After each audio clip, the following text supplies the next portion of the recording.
ہمارے دو دشمن ہیں جو ہمیں جادہ مستقیم سے ہٹانے کے لیے دن رات کوشاں ہیں، ایک نفس اور دوسرا شیطان۔ نفس اور شیطان دونوں دشمن ہمیں راہ حق سے ہٹانے کے لیے دن رات جد و جہد میں ہیں اور ہمارے خلاف مساعی جد و جہد اور محنت کر رہے ہیں۔ ان میں جو نفس ہے وہ بڑا دشمن ہے یا شیطان بڑا دشمن ہے؟ عمومی طور پہ تو یہ کہا جاتا ہے کہ شیطان نے ہمیں ورغلا دیا، لیکن شیطان جب خود ورغلایا گیا، شیطان جب شیطان بنا تو اس وقت کوئی دوسرا شیطان تو نہیں تھا جس نے شیطان کو ورغلایا، وہ نفس تھا جو شیطان کو بھی شیطان بنا۔ نفس نے اندر سے سر اٹھا کے کہا تھا نا، انا خیر منہ، میں بہتر ہوں، اور باقاعدہ دلیل کھڑی کر لی اس کے نفس نے، خلقتنی من نار وخلقتہ من طین، مجھے تو نے آگ سے پیدا کیا ہے، اسے تو نے مٹی سے پیدا کیا۔ مٹی افضل نہیں ہوتی، مفضول ہوتی ہے، اور آگ اٹھتی ہے اوپر کو جاتی ہے، یہ افضل ہے، لہٰذا افضل مفضول کو سجدہ کیسے کرے؟ میں سجدہ نہیں کروں گا۔ باقاعدہ اس کے نفس نے ایک دلیل تراشی۔ اللہ اگر چاہتا اس کی دلیل کے بخی و دھیڑ کے رکھ دیتا، لیکن اللہ تعالیٰ نے اس کی دلیل کا جواب دینے کی بجائے کہا جا میرے دربار سے نکل جا۔ اس نے کہا مالک مجھے مہلت دے دے، کہا جا قیامت تک تجھے مہلت۔ اللہ اکبر۔ تو اب شیطان کو شیطان بنانے والا نفس ہے جس نے اندر سے کھڑے ہو کے کہا انا خیر منہ، میں بہتر ہوں۔ اس میں نے شیطان کا بیڑا غرق کر، انانیت اسے کہتے ہیں، انا خیر منہ، اس سے انانیت ہے، میں بہتر ہوں۔ ایک بزرگ تھے، انہوں نے ساری زندگی اپنی زبان پہ لفظ میں نہیں آنے دیا۔ وہ فرماتے تھے یہ وہ لفظ ہے جس نے شیطان کا بیڑا غرق۔ تو وہ اس مفہوم کو ادا بھی کرنا چاہتے تو بالفاظ دیگر کر۔ کسی نے سنا کہ فلاں شخص ہے، اس کی زبان پہ کبھی میں کا لفظ نہیں آیا، تو اس نے کہا لو اس کی زبان پہ یہ لفظ کیوں نہیں آیا؟ میں جاتا ہوں اور ان کی زبان پہ یہ لفظ آئے ہی آئے۔ ہر شخص کی اپنی ترجیحات ہوتی ہے۔ ایک مہم پہ نکلا کہ ان کی زبان پہ لفظ میں لے کر آنا۔ گیا، حضرت بیٹھے تھے، حضرت ایک مسئلہ پوچھنے آیا ہوں۔ بیٹا پوچھئے۔ کہا شیطان کو کس چیز نے برباد کیا تھا؟ حضرت اب تو بولیں گے نا کہ میں نے اس کا بیڑا غرق کیا تھا، تو کہوں گا جیسے بھی زبان پہ لفظ تو آ گیا، اور شیخ بھی بڑے سمجھدار تھے، سمجھ گئے اس کی نیت کے کھوٹ کو کہ یہ کیوں آیا ہے اور یہ مسئلہ کیوں پوچھ رہا۔ ہر مسئلہ تفہیم کے لیے نہیں پوچھا جاتا، اس کے مقاصد اور بھی ہوتے ہیں، اور اہل اللہ کو اللہ نے وہ بصیرت دی ہوتی ہے جو سائل کے انداز سے سمجھتے ہیں کہ اس کے مقاصد۔ تو کہا حضرت پوچھنے آیا ہوں کہ شیطان کو کس چیز نے برباد کیا؟ حضرت فرمانے لگے نماز کا ٹائم ہو گیا، ابھی جماعت کھڑی ہونے والی ہے، نماز کے بعد اس پہ بات کر۔ خیر نماز ہوئی، سلام پھرا تو حضرت خود فرمانے لگے کسی نے پوچھا تھا کہ شیطان کو کس چیز نے برباد کیا؟ جواب دینا چاہ رہا ہوں کس نے پوچھا تھا؟ جھٹ کھڑا ہو گیا میں نے۔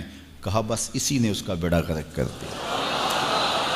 تو انانیت میں جو ہے یہ شیطان کو شیطان بنانے والی، نفس جس نے اندر سے سر اٹھایا اور کہا انا خیر منہ، میں بہتر ہوں، تو یہ شیطان کو شیطان بنانے والا نفس ہے۔ تو نفس شیطان سے بھی بڑا دشمن۔ اب ہمارے ساتھ دو بڑے دشمن لگے ہوئے، ایک شیطان اور دوسرا نفس، اور دونوں ہمارے باطن کو اجاڑنے کے لیے، ہمارے من کو بے چراغ کرنے کے لیے، ہمارے اندر کی روشنیاں بجھانے کے لیے دن رات کوشاں۔ ایک تنہا ناتواں اکیلی جاں، دو دشمنوں کے نرغے میں، اور دونوں دشمن بڑے تگڑے اور بہت طاقتور، اور ہر وقت ہمارے اوپر حملہ آور۔ الشیطان جاسم علی قلب ابن آدم فاذا ذکر اللہ خنس واذا غفل وسوس۔ حضرت نبی رحمت صلی اللہ علیہ وآلہ وسلم نے ارشاد فرمایا شیطان اولاد آدم کے دل پہ قبضہ جماتا ہے، اور جب بندہ غافل ہوتا ہے تو یہ وسوسے ڈالتا ہے، اور جب بندہ اللہ کا ذکر کرتا ہے تو یہ بھاگ جاتا ہے۔ تو شیطان وسوسہ اندازی کرتا ہے، باطن کو اجاڑتا ہے، من کو لوٹتا ہے۔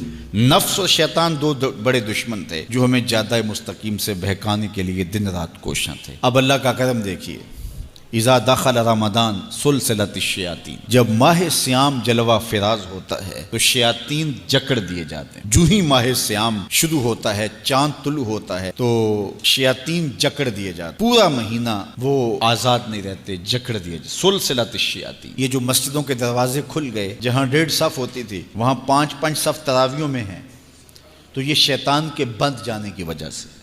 لیکن مہنگائی کا طوفان ہے، بد نگاہی ہے، بد تہذیبی ہے، جھوٹ ہے، دیگر امور بد بھی جاری ہیں، یہ نفس کے موجود ہونے کی، نیکی کا ماحول پیدا ہوا یہ شیطان کے بند جانے کی وجہ، لیکن ہماری برائیاں بدستور موجود ہیں یہ نفس کے موجود ہونے کی وجہ سے۔ اب ہمارے لیے آسانی یہ ہو گئی کہ دو دشمن تھے جن کا ہمارے سے مقابلہ تھا، ایک نفس اور دوسرا شیطان۔ ہمارے لیے یہ سہولت ہو گئی کہ ہمارا ایک دشمن باندھ دیا گیا، اب دشمن ایک ہے جس سے ہم نے ماہ سیام میں اور وہ دشمن کون کون سا ہے؟ نفس۔ اب نفس کا مقابلہ اتنا آسان بھی نہیں، یہ بہت ڈاڈا دشمن ہے، اندر کا دشمن ہے، گھر کا بھیدی ہے۔ باج فقیراں کسے نہیں ماریا، باہو ظالم چور اندر داہو۔ یہ بڑا سخت اور بڑا شدید قسم کا دشمن ہے۔ یہ اس کی چالیں بہت باریک، شیطان کی چالیں بھی بڑی باریک ہیں اور نفس کی چالیں اس سے بھی زیادہ باریک۔ اب کیسے مقابلہ کریں گے؟ شیطان بھی ہماری متاع عمل کو لوٹنا چاہتا ہے، حتیٰ کہ ہمارے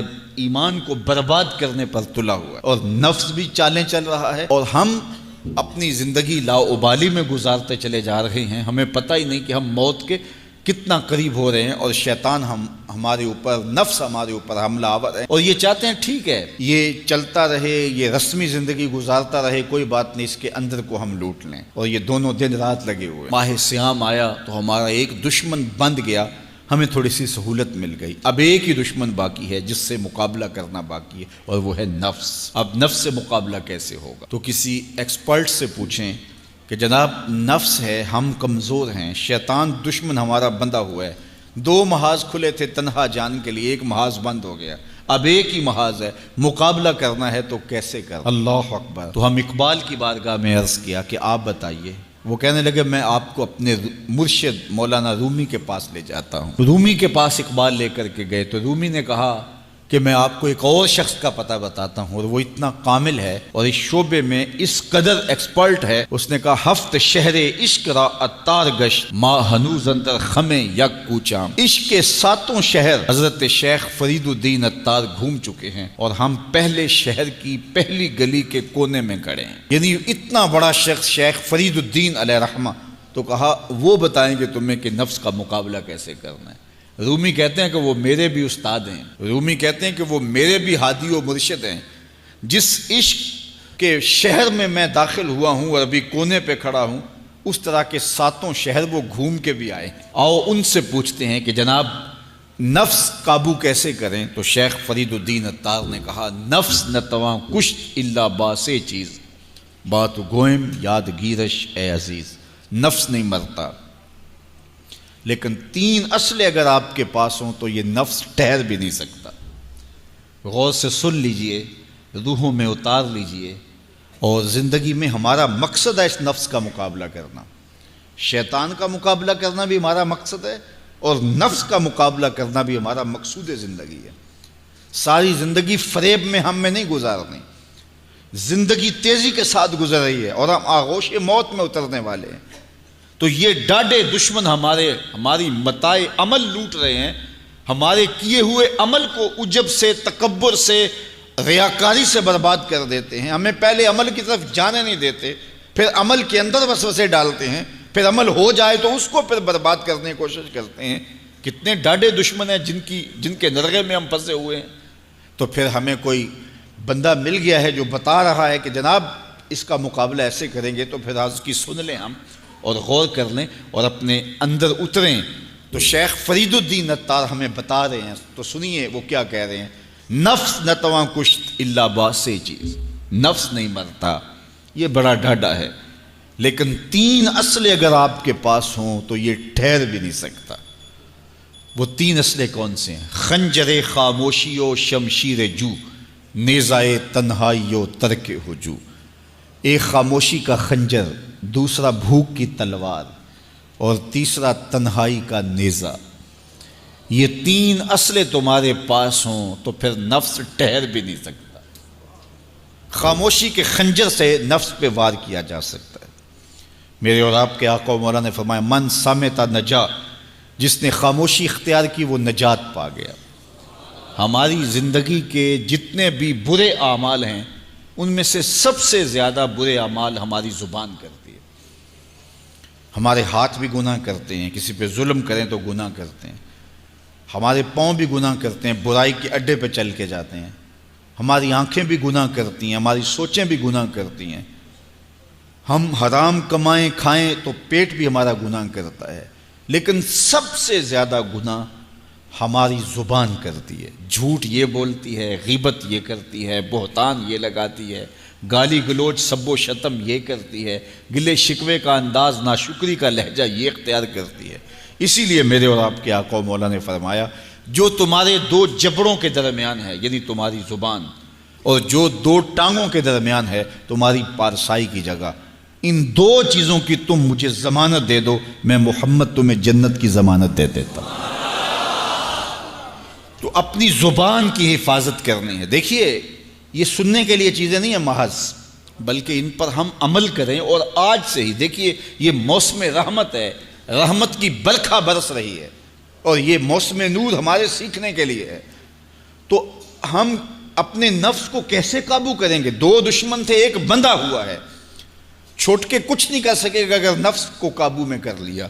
اور اگر ہم نفس کنٹرول نہ کر سکے، وہ تو جہنم کی آگ میں اور زنجیروں میں جکڑا ہوا پیچ و تاب کھا رہا ہے کہ یہ جو ٹوپیاں پہنے ہوئے مسجدوں میں جاتے ہو نا، میں عید کے دن نپٹ لوں گا تم سے، وہ تو اور نفس کے ساتھ مل کے ہمارا بیڑا غرق کرے گا اور ہمیں اور دور کر دے گا، اور ہماری باطنی اساس اور بنیاد اور کمزور کر دے گا۔ اس لیے ضرورت ہے کہ ہم اپنے نفس کو ان دنوں کے اندر کمزور کریں۔ اس کا پہلا نسخہ کیا ہے؟ خاموشی کا خنجر۔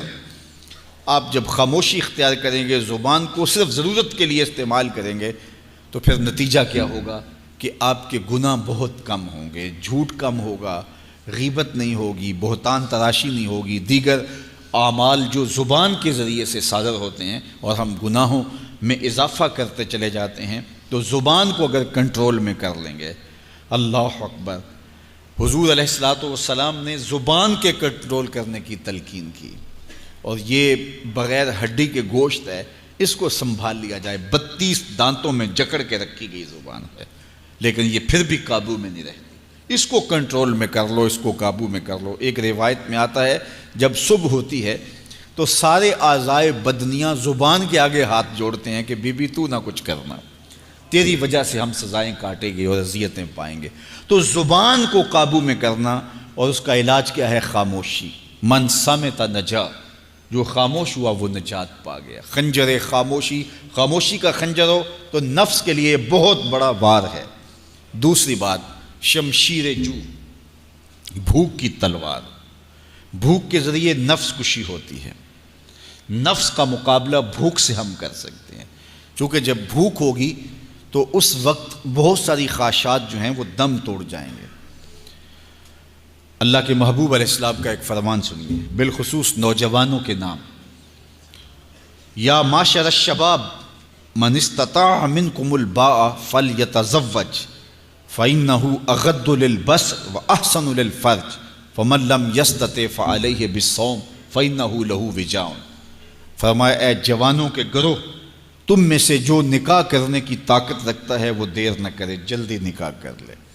کیوں کہ نکاح نگاہ اور پارسائی کی جگہ کا محافظ ہے، تمہاری نظر کو بھی محفوظ کرے گا اور تمہاری پارسائی، تمہاری عصمت کے جوہر کو بھی محفوظ کرے گا۔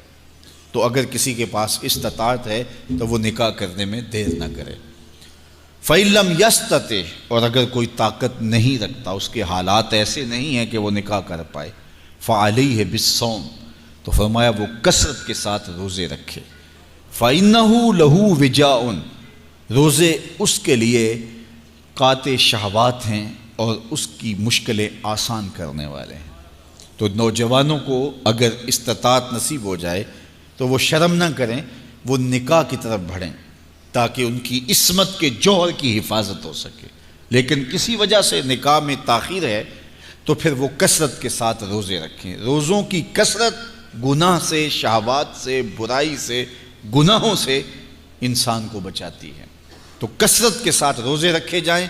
تو روزہ بھوک جو ہے وہ نفس کشی کا ایک مؤثر ترین علاج ہے، اور یہ میرے اور آپ کے آقا و مولا نے بیان فرمایا۔ تو بھوک کی تلوار جو ہے یہ نفس کشی کا ایک مؤثر ذریعہ ہے، اور نفس کا سر کاٹنے کے لیے بھوک کی تلوار ہمیں ہر وقت حمائل کیے رکھنی چاہیے، اور ہر وقت اپنے ساتھ لٹکا کے رکھنا چاہیے۔ کثرت کے ساتھ ہمیں روزے رکھنے چاہیے۔ تیسری بات فرمایا نیزہ تنہائی، تنہائی کا نیزہ۔ جب آپ عمومی طور پہ مجلسی زندگی میں ہوں گے تو بہت ساری خطائیں اور بہت سارے گناہ مجلسی زندگی میں آپ سے سرزد ہوں گے۔ تو جب آپ تنہائی اختیار کر لیں گے تو بہت سارے گناہوں سے بچ جائیں گے۔ حضرت شاہ نقشبند بخاری علیہ رحمہ فرماتے ہیں کہ فقیر کے لیے سب سے بہتر جگہ اللہ کا گھر مسجد ہے، یا پھر کامل شیخ کی صحبت ہے، یا پھر تنہائی ہے۔ چوتھی جگہ سوائے ہلاکت کے اور کچھ نہیں ہے۔ العافیۃ فی العزلہ، عزلت میں، تنہائی میں عافیت رکھی گئی ہے۔ اس لیے اپنے آپ کو ایسے ہجوم میں، ایسی جگہوں پہ لے جانے سے روکیں، اپنے آپ پر ضبط کریں جہاں نظر پاک نہیں رہتی، جہاں خیال کی پاکیزگی کا سامان نہیں رہتا، اور جہاں آپ کی جو ہے وہ آپ کی زبان محفوظ نہیں رہتی۔ دوستوں کے ساتھ بیٹھیے، آپ عزیزوں رشتہ داروں کے پاس جائیے، ضرور ملاقات کیجیے، لیکن اس کا ایک اعتدال ہونا چاہیے۔ اگر آپ سمجھتے ہیں کہ کسی جگہ جاتے ہوئے، کسی جگہ پہنچ کر آپ کی نظر میں پاکیزگی نہیں رہے گی، خیالات میں گندگیاں گردش کرنے لگ جائیں گی، سوچوں میں آوارگی آنے لگ جائے گی، تو وہ شادی کی تقریب ہو یا کوئی اور تقریب ہو، وہاں جانے سے اپنے آپ کو روک لیں، کیونکہ وہاں جا کے آپ اپنا کوئی فائدہ نہیں کر رہے، اپنا نقصان کرنے جا رہے ہیں۔ تو جہاں آپ کو یقین ہو کہ آپ وہاں اپنے آپ کو بچا نہیں پائیں گے، اپنی حفاظت نہیں کر پائیں گے، تو وہاں سے تنہائی بہتر ہے، وہاں سے عزلت بہتر ہے۔ تو یہ تین چیزیں ہم اگر کر لیں تو یہ نفس کشی کا ایک مؤثر ذریعہ ہے۔ اب ماہ صیام کے اندر اللہ تعالیٰ یہ تینوں چیزیں ہمیں نصیب کرتا ہے۔ ہم زیادہ بولتے نہیں ہیں، روزے سے ہوتے ہیں، بلکہ فرمایا اگر تم سے کوئی شخص بحثے، کوئی الجھے، کوئی لڑائی کرنا چاہے، بدتمیزی کرے، تو اس سے کہو انی صائم، میں روزہ رکھا ہوا ہے۔ اور اسی طرح بھوک تو میسر ہوتی ہی ہوتی ہے۔ اور تیسری بات کہ عزلت بھی میسر ہو جاتی ہے، اس میں آپ ذکر کے لیے، فکر کے لیے، روزے میں آپ تلاوت کلام مجید کے لیے تنہائی اختیار کرتے ہیں۔ تو گویا روزہ ایک ایسی تربیتی ورکشاپ ہے کہ جس کے ذریعے سے آپ کے نفس کی تہذیب ہو جاتی ہے۔ جب نفس قابو میں آ گیا، نفس کنٹرول میں آ گیا، نفس کو آپ نے کمزور کر لیا، تو شیطان چھٹ کے بھی کچھ نہیں کر سکے گا، کیونکہ شیطان ہمارے اوپر حملہ کرتا ہے نفس کے ذریعے سے۔ باہر کا دشمن ہے اور نفس اندر کا دشمن ہے۔ ہمارے دیہاتوں میں چوری ہو جائے نا تو بوڑھے بزرگ مل کے بیٹھ جاتے ہیں کہ بتاؤ چوری کیسے ہوئی، تو ایک نقطے پہ سارے متفق ہوتے ہیں، اور وہ نقطہ یہ ہوتا ہے کہ کوئی اندر کا بھیدی ضرور ہے۔ جب تک کوئی اندر کا بندہ نہیں تو باہر سے کوئی آ کے از خود چوری نہیں کر سکتا، تو کوئی اندر کا بندہ ضرور موجود ہے۔ نفس اندر کا بھیدی ہے اور شیطان باہر سے آ کر حملہ آور ہونے والا ہے۔ اس لیے شیطان کو اندر آنے کا موقع نفس دیتا ہے۔ نفس کو ہی کمزور کر لیجئے، وہ آپ کا ساتھی بن جائے، نفس امارہ، نفس مطمئنہ بن جائے، اور وہ نفس جو برائی کا حکم دیتا ہے وہ نفس امارہ کہلاتا ہے۔ اور جب وہ کثرت ذکر سے، عبادت سے نفس مطمئنہ بن جاتا ہے تو پھر وہ شیطان کے لیے رکاوٹ کا ذریعہ بن جاتا ہے اور آپ کی زندگی محفوظ ہو جاتی ہے۔ اور یہ ہمارا کام ہے، یہ ہمارے کرنے کا وظیفہ ہے۔ دیکھیے حضرت انسان کو اللہ نے اختیار دیا، زندگی دی، فہم دیا، ادراک دیا، گناہ کی قوتیں اور نیکی قوتیں ساری اس کے ساتھ لگی ہوئی ہیں۔ اس نے صرف ایک لا ابالی شخص کی طرح زندگی نہیں گزارنی کہ جو سامنے آ گیا کھا لیا اور جو زبان پہ آ گیا بول دی، ایسا نہیں ہے۔ یہ تو انسان ہے، اس کو تو اپنی زندگی کی راہیں خود متعین کرنی ہے کہ میری دنیا آخرت کے لیے نفع بخش کیا چیز ہے اور نقصان دہ کیا چیز ہے۔ انا ہدیناہ السبیل اما شاکرا و اما کفورا، کہ ہم نے اس کو دونوں راہیں دکھا دی، وہدیناہ النجدین، اس کو پتہ ہے یہ اچھائی ہے یہ برائی ہے، اس نے اس سے اجالنا ہے اپنے اندر کو اور اپنے باطن کو سنوارنا ہے۔ تو ماہ صیام ہمارے لیے موسم رحمت اور موسم نور ہے، جو ہمارے اندر کی روشنی کا سبب اور ذریعہ ہے۔ تو آئیے یہ موسم اللہ نے ہمیں نصیب کیا، قرآن مجید کی کثرت سے تلاوت کریں، نفس کمزور ہوگا، تنہائی اختیار کریں، نفس کمزور ہوگا، اپنی زبان پہ قابو کر لیں، نفس کمزور ہوگا، بھوک تو ہم روزے کی وجہ سے کاٹتے ہی کاٹتے، نفس کمزور ہوگا۔ اب شیطان چھٹ کر بھی عید کے دن ہمارا کچھ بگاڑ نہیں سکے گا اگر ہم نے اپنے نفس پہ قابو پا لیا، اور اگر نفس پہ قابو نہ پا سکے تو شیطان تو پھر پیچ و تاب کھا رہا ہے، اور وہ ہمارے اوپر پھر اور زور و شور کے ساتھ حملہ ہوگا اور ہماری متاع عمل کو لوٹ لے گا۔ تو پھر کیا فائدہ ہوا کہ سارے مہینے کی محنت کی، عید کے دن، عید سے 4-5 دن بعد ہم نے لٹا دی، تو فائدہ کیا ہوا؟ اللہ نے اس عورت کی مثال بیان کی ہے قرآن میں جس کا توازن ذہنی ٹھیک نہیں تھا، اور وہ سارا دن سوت کاٹتی رہتی تھی اور شام کو اپنے ہاتھوں سے توڑ دیتی تھی۔ تو کہا کہیں ایسا نہ کرنا کہ تم بھی اس عورت کی طرح ہو جاؤ کہ اپنے ہاتھ سے کاتا ہوا سوت اپنے ہاتھوں سے ہی توڑ دو۔ پورا مہینہ بھوک کاٹی، پیاس کاٹی، تکلیفیں گوارا کیں، اور شام کو جو ہے وہ اپنے ہاتھ سے وہ سوت کاٹنے والی خاتون سوت توڑ دیتی ہے۔ تو کہیں ہم بھی ایسے نہ ہو جائیں کہ مہینے کی محنت ہر سال عید یا عید کے چند دن بعد برباد کر لیں، پھر اگلے سال مہینے کی محنت کریں، پھر عید کو برباد کر دیں، تو کیا فائدہ ہوا؟ تو ہم نے جو نعمت سمیٹی ہے، جو چیز دی ہے، جو چیز حاصل کیا، اس کو جذب کر لیں روح کے اندر، اس کو اپنے من کے اندر اتار لیں۔ اہل ایمان کو ایک دعا تلقین کی گئی ہے، وہ کیا دعا کرتے ہیں؟ ربنا لا تزغ قلوبنا بعد اذ ہدیتنا، اے اللہ ہدایت کے بعد ہمارے دل کو پھر دوبارہ ٹیڑھا نہ کر دینا۔ اگر ہدایت دی ہے تو وہ نصیب ہی رہے، وہ من میں جذب ہو جائے، وہ روح میں اتر جائے۔ تو میں اور آپ اپنی زندگی کو اللہ اور اس کے رسول کے نام پہ لگایا ہے، تو پھر اپنی ساری زندگی کو اللہ اور اس کے رسول کے نام پہ لگا دیں۔